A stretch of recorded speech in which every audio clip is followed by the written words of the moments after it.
క్వాడ్స్గా నిజం అక్రమ తవ్వకాల కేసుకు సంబంధించి మాజీ మంత్రి కాకాని గోవర్ధన్ రెడ్డికి సుప్రీంకోర్టులో చుక్కెదిరింది. అయితే మొత్తంగా ఇదే అంశానికి సంబంధించి మరిన్ని విషయాలు తెలుసుకునే ప్రయత్నం చేద్దాం. మనతో ఉన్నారు ప్రముఖ రాజకీయ విశ్లేషకులు రాయేష్ అఫ్సాని గారు. సార్ నమస్కారం అండి. సార్, మాజీ మంత్రి, నెల్లూరు జిల్లాకు చెందినటువంటి మాజీ మంత్రి కాకాని గోవర్ధన్ రెడ్డి ఇప్పటిదాకా ఆయన పరారీలో ఉన్నాడు. నోటీసులు ఇవ్వడానికి వెళ్ళినా కూడా అందుబాటులో లేనటువంటి నేపథ్యం. అయితే ఒకసారి ఆయన యొక్క ఏదైతే క్వాడ్స్ కేసు ఉందో దానికి సంబంధించి ముందస్తు బెయిల్ కోసము సుప్రీంకోర్టులో పిటిషన్ వేసిన నేపథ్యంలో దాన్ని తోసిపుచ్చింది సుప్రీంకోర్టు. దానికి పైగా ఆయన మీద ఉన్నటువంటి క్రిమినల్ కేసులు ఏవైతే ఉన్నాయో వాటిని కూడా పిటిషన్లో మెన్షన్ చేయాలని చెప్పేసి సుప్రీంకోర్టు కొంతమేర ఆగ్రహం వ్యక్తం చేసినట్టు అర్థమవుతుంది. మొత్తంగా ఈ యొక్క అంశాన్ని గురించి, సుప్రీంకోర్టుని తప్పుదోవ పట్టడం గురించి మీకు అభిప్రాయం ఏంటి? కాకాని గోవర్ధన్ రెడ్డి గారు, మీరు ఇందాక ప్రస్తావించినట్టుగానే నెల్లూరు జిల్లాలో క్వాడ్స్ అక్రమ తవ్వకాలు, అలాగే అక్కడ అక్రమ మైనింగ్ చేయడం కోసం అడ్డుగా ఉంది అని చెప్పని ఒక గిరిజన గ్రామాన్ని దౌర్జన్యపూరితంగా ఖాళీ చేయమని వాళ్ళని దూషించిన ఆరోపణ మీదట ఎస్సీ ఎస్టీ అట్రాసిటీ యాక్ట్ కూడా కేసు నమోదైంది అతని మీద. అక్రమ మైనింగ్ చేసి కోట్లాది రూపాయల క్వాడ్స్ తరలించారనేది ఒక కేసు, ఈ ఎస్సీ ఎస్టీ అట్రాసిటీ ఒక కేసు. ఈ రెండు కేసుల నేపథ్యంలో ఈ కేసులు నమోదవటానికి కొద్ది రోజుల ముందే అక్కడ ఎవరో వైసీపీ కార్యకర్తల మీద కేసులు నమోదయ్యాయి అని చెప్పని ఇతను స్వయంగా పోలీసుల్ని బట్టలోడదీస్తామనే ప్రక్రియ మొదలుపెట్టిన మొట్టమొదట నాయకుడు కాకాని గోవర్ధన్ రెడ్డి. దాన్నే అందిపుచ్చుకొని ఇదేదో ఇన్స్పిరేషనల్గా ఉంది కదా అని చెప్పని వాళ్ళ నాయకుడు జగన్మోహన్ రెడ్డి దగ్గర నుంచి వైసీపీ శ్రేణులందరూ కూడా పోలీసులను మీ బట్టలోడదీస్తామని చెప్పని మొదలుపెట్టారు. నిజమేనేమో కాకాని గోవర్ధన్ రెడ్డి పోలీసుని బట్టలోడు తీసుకొట్టే అంతటి వీరుడు సూర్యుడేమోనని చెప్పని రాష్ట్రం మొత్తం కూడా ఆశ్చర్యపోయారు. సమయం సందర్భం వచ్చినప్పుడు కాకాని గోవర్ధన్ రెడ్డి పైకి కనిపించే అంతటి చాక్లెట్ బాయ్ కాదు. ఎందుకంటే పైకి మనం చూడగానే తెల్లగా నిగనిగలాడతా సైడ్ పాపడు దువ్వి బడికెళ్ళే పిల్లలాగా ఉంటాడు. కానీ ఆయన నోటి నుంచి పోలీసుని బట్టలోడు తీసుకొడతామనగానే ఓహో, కాకాని గోవర్ధన్ రెడ్డి మనం ఊహించినంతటి సాఫ్ట్ నేచర్డ్ పాలిటీషియన్ కాదు, చాలా అగ్రెసివ్ రాజకీయ నాయకుడు ఏమో అని చెప్పని రాష్ట్రం భ్రమపడింది. అంతటి అగ్రెషన్ చూపించిన వారం 10 రోజులకి ఆయన మీద స్వయంగా కేసులు నమోదైతే ఇంక ఇప్పుడు వస్తాడు గోవర్ధన్ రెడ్డి అన్న, ఇంకేం లేదు, ఇక రోడ్డెక్కి చేతులు మడిసి ఇక పోలీసులను బట్టలోడు తీయటమే, చూద్దాం ఈ సీన్ అని చెప్పని అందరూ పోగయ్యారు. అంటే జనాలందరూ ఎదురు చూస్తూ ఉన్నారు. కానీ కాకాని గోవర్ధన్ రెడ్డి అడ్రస్ లేడు. ఏడయ్యా కాకాని గోవర్ధన్ రెడ్డి అంటే పోలీసులు వెళ్ళారు, ఎక్కడున్న గోవర్ధన్ రెడ్డి గారు పలానా రోజు విచారణ రండి అని చెప్పని. అడ్రస్ లేడు. వాళ్ళ ఇంటికి నోటీసులు ఇచ్చారు. వాళ్ళ మనుషులను పిలిచి అడుగుతుంటే వాళ్ళకి మాకు తెలియదు అంటున్నారు. ఫోన్ చేస్తుంటే ఫోన్ స్విచ్ ఆఫ్. ఒకవేళ కేసు నమోదైందని చెప్పి నామరదాకా ఎక్కడన్నా 4 రోజులు ఆగాడేమోలే, వస్తాడేమోలే అనుకుంటే 4 నెలలు 4 వారాలు అయింది, 2 నెలలు అయిపోయింది, ఇంతవరకు అతిగతి లేడు.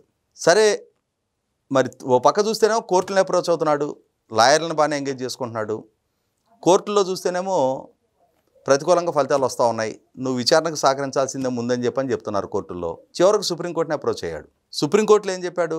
సార్, నా కాండక్ట్ సర్టిఫికేట్ చూసుకోండి స్కూల్లోది, నేను చాలా మంచి విద్యార్థిని అని చెప్పని ఆ రోజుల్లో మా మాస్టర్ ఇచ్చాడు, నా మీద ఎట్లాంటి కేసులు లేవు, ఏమి లేవు. కావాలని చంద్రబాబు నాయుడు గారి ప్రభుత్వం నేను జగన్మోహన్ రెడ్డి గారి పార్టీ తరఫున కొంచెం మంచిగా విమర్శలు చేస్తున్నా కదా అని చెప్పని నా మీద కక్షపూరితంగా ఈ కేసులు నమోదు చేశారు అని చెప్పని సుప్రీంకోర్టు దగ్గర మంచి బాలుడు అనిపించుకునే ప్రయత్నం చేశాడు. అయితే సుప్రీంకోర్టు వాళ్ళకి కూడా వాస్తవాలు తెలియవు కదా. ప్రభుత్వాన్ని రిప్రజెంట్ చేస్తున్న లాయర్ గారు చెప్పారు, అయ్యా ఈ గోవర్ధన్ రెడ్డి అతను చెప్పుకున్నంతటి మంచి వ్యక్తి కాదు, ఇదిగోండి అతని మీద ఉన్న కేసుల లిస్టు.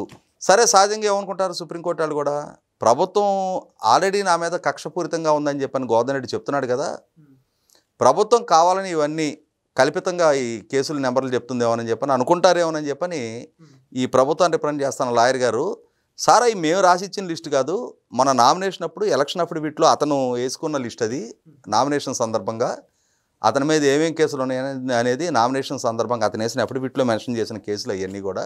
కాబట్టి అన్ని కేసులు పెట్టుకొని సుప్రీంకోర్టు తోటి నా మీద ఏ కేసులు లేవు, నేను మంచి బాలుండి అని చెప్పని అతను చెప్పుకుంటున్నాడు చూడండి అని చెప్పారు. అప్పుడు సుప్రీంకోర్టు రిలీజ్ అయ్యారు, ఓహో ఇతని మీద ఇన్ని కేసులు మాత్రమే కాదు, సుప్రీంకోర్టుని కూడా బురిడీ కొట్టించగలిగే అంతటి ఘనాపాటి అన్నమాట ఇతను అని చెప్పని ఆ కేసు మూలాల్లోకి వెళ్ళి కొంచెం విచారణ చేశారు. చేస్తే ఇతని మీద కేసు నమోదు చేయడానికి కావాల్సినటువంటి ప్రైమా ఫేసి ప్రభుత్వం దగ్గర ఉంది అని చెప్పని నిర్ధారణ అయిన తర్వాత వాళ్ళ లాయర్ని మీ పిటిషన్ డిస్మిస్ చేస్తున్నాము అని చెప్పానంటే వాళ్ళ లాయర్ అయ్యా అప్ప అని చెప్పని బతిలాడితే డిస్మిస్ చేయకుండా పిటిషన్ విత్డ్రా చేసుకోవడానికి అనుమతించారు. అంటే ఇక్కడ ఏమర్థమవుతుంది, చాలా సునాయాసంగా సుప్రీంకోర్టు స్థాయిలో కూడా సుప్రీంకోర్టుకు కూడా అబద్ధాలు చెప్పి మభ్యపెట్టడం అనేది కాకాని గోవర్ధన్ రెడ్డికి వెన్నతో పెట్టిన విద్య. అండర్లైన్ మై వర్డ్స్, వెన్నతో పెట్టిన విద్య. అంటే ఒక హ్యాబిచువల్ అఫెండర్స్ ఉంటారు కొంతమంది చైన్ స్నాచర్స్ ఉంటారు. వాడు రోడ్డు మీద వెళ్తా వాడికి అవసరం లేకపోయినా కూడా ఎవరన్నా ఒక మహిళ మెడలో గొలుసు కనపడిందంటే లాగిందాక ఆడు చెయ్యి ఊరుకోదు. కొంతమంది రౌడీ షీటర్లు ఉంటారు, వాడికి కాస్త సాయంత్రానికి మందు వేసుకున్నాడంటే ఆ పూట ఏదో ఒక గలాట చేస్తే కానీ వాడికి ప్రశాంతంగా నిద్ర పట్టదు. అలాగే కాకాని గోవర్ధన్ రెడ్డికి కూడా ఫ్యాబ్రికేటెడ్ విమర్శలు, ఫ్యాబ్రికేటెడ్ డాక్యుమెంట్స్ సృష్టించడం, వాటి ద్వారా తన రాజకీయ ప్రత్యర్థుల వ్యక్తిత్వాన్ని పాల్పడటం అనేది వెన్నతో పెట్టిన విద్య. ఇతను 2014-19 మధ్య చంద్రబాబు నాయుడు గారి ప్రభుత్వం కొనసాగుతున్న రోజుల్లో ఇతనికి రాజకీయ ప్రత్యర్థిగా ఉన్న సోమిరెడ్డి చంద్రమోహన్ రెడ్డి గారు ఆనాటి ప్రభుత్వంలో వ్యవసాయ శాఖ మంత్రిగా ఉన్నారు. అటువంటి సోమిరెడ్డి చంద్రమోహన్ రెడ్డి గారిని కేవలం తన రాజకీయ ప్రత్యర్థి కాబట్టి ఒకరోజు ప్రెస్ మీట్ పెట్టేసి సోమిరెడ్డి చంద్రమోహన్ రెడ్డికి ఈస్టర్న్ కంట్రీస్లో ఒక దేశంలో 1000 కోట్ల రూపాయల ఆస్తులు వ్యాపారాలు ఉన్నాయి, అతను పదే విదేశాలకు వెళ్ళొస్తూ ఉన్నాడు, కావాలంటే అతని పాస్పోర్ట్ తనిఖీ చేయండి అని చెప్పని ప్రెస్ మీట్ పెట్టాడు. విలేకరులు అడిగారు, సార్ మీరు ఇంత పెద్ద ఎలిగేషన్ చేస్తూ ఉన్నారు, మీ దగ్గర ఏం ఆధారాలు ఉన్నాయి? ఇదిగో నా దగ్గర ఈ ఆధారాలు ఉన్నాయని చెప్పని కొన్ని డాక్యుమెంట్స్ మీడియాకి రివీల్ చేశాడు.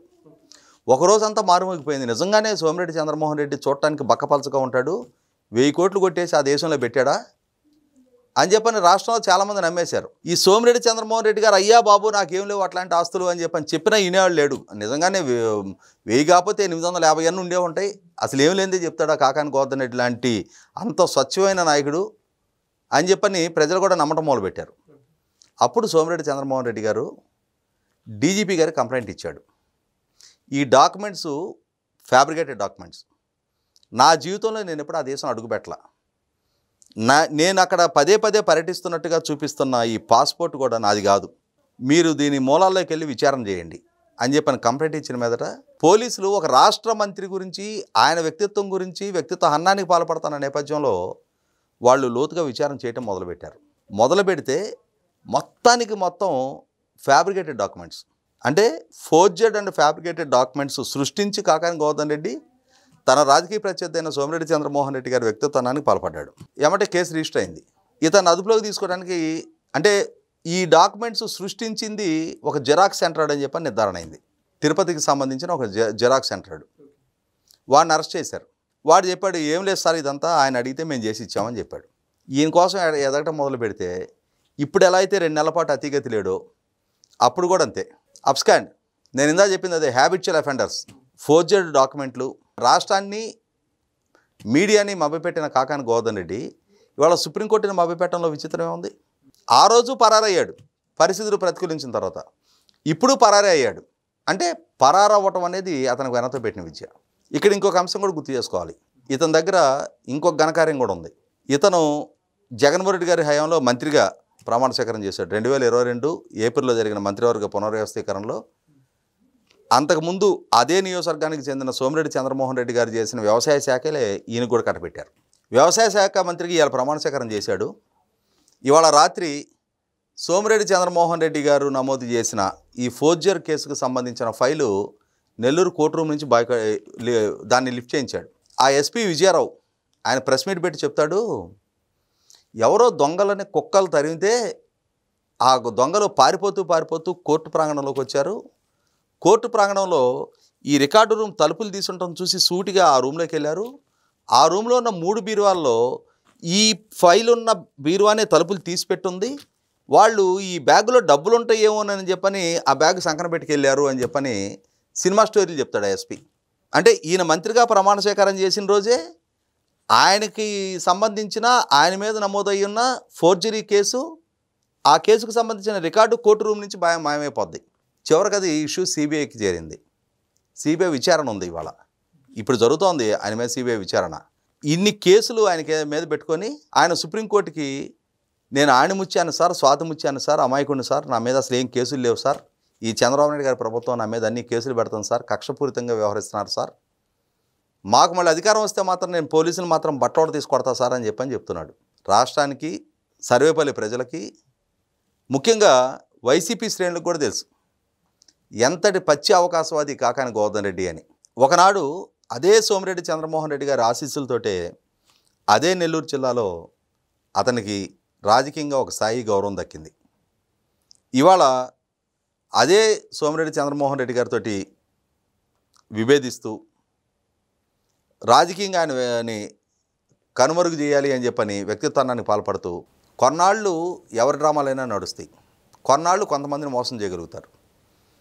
అన్నాళ్ళు అంతమందిని మోసం చేయాలంటే సాధ్యం కాదని సర్వేపల్లి ప్రజలు కూడా రిలీజ్ అయ్యారు కాబట్టి మొన్నటి ఎన్నికల్లో పదే పదే ఈయన చేతిలో సోమిరెడ్డి గారిని ఓడిస్తున్న సర్వేపల్లి ప్రజలు ఈసారి సోమిరెడ్డి గారి చేతుల్లో ఈయన ఓడించారు. ఈయన అసలు స్వరూపం ఏంటనేది సుప్రీంకోర్టు వేదికగా ఇవాళ దేశానికి అర్థమైంది. Thank you sir.